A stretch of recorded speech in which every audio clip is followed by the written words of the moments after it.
എഞ്ചിനീയർമാരിൽ മഹാഭൂരിപക്ഷവും അഴിമതിക്കാരാണെന്ന് മുൻമന്ത്രി ജി സുധാകരൻ.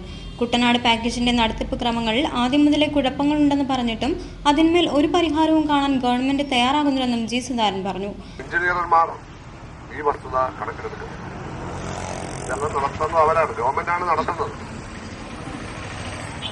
ഇതുപോലെയുള്ള പ്രാരാബ്ദങ്ങളും പ്രയാസങ്ങളും കണക്കിലെടുക്കാതെ എഞ്ചിനീയർമാരിൽ മഹാഭൂരിപക്ഷം അവർക്ക് ഇതിൽ നിന്നും എന്ത് പൈസ എടുക്കാം എന്നുള്ള ലക്ഷ്യത്തോട് നീങ്ങുന്നത് കൊണ്ട് കോൺട്രാക്ടർമാർക്ക് വലിയൊരു ഭാഗത്തിന് അനീതിയും കുഴപ്പം കാണിക്കുന്നവർക്ക് സൗകര്യവും കിട്ടുന്ന സ്ഥിതി ഇവിടെയാണ്.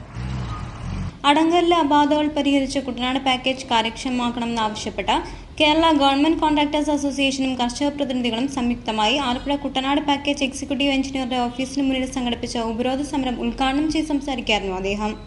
പദ്ധതികളുടെ എസ്റ്റിമേറ്റ് സത്യസന്ധമായും കാര്യക്ഷമമായും നടപ്പാക്കാൻ ഉദ്യോഗസ്ഥർ തയ്യാറാകണമെന്നും ജി സുധാകരൻ അഭിപ്രായപ്പെട്ടു.